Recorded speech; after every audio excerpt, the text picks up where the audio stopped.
তুমি কি জানো একটা গুনাহ আছে যা ইবাদতের পাহাড়কেও ধ্বংস করে দেয়?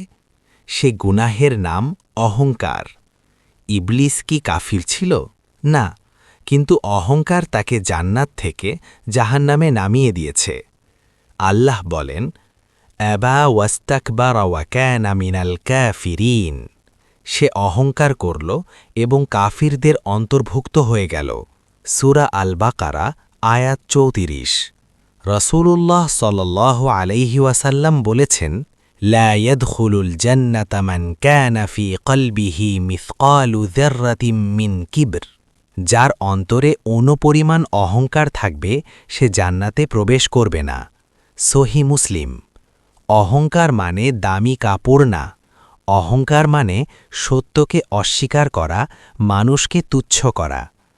কিয়ামতের দিন অহংকারীদের মানুষরূপে পিঁপড়ার মতো উঠানো হবে। চারদিক থেকে অপমান তাদের ঢেকে ফেলবে। তিরমিজি।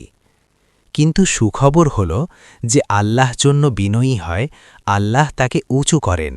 সহিহ মুসলিম।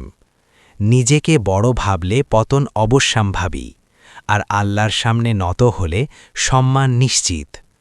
হে আল্লাহ, আমাদের অহংকার থেকে হেফাজত করুন।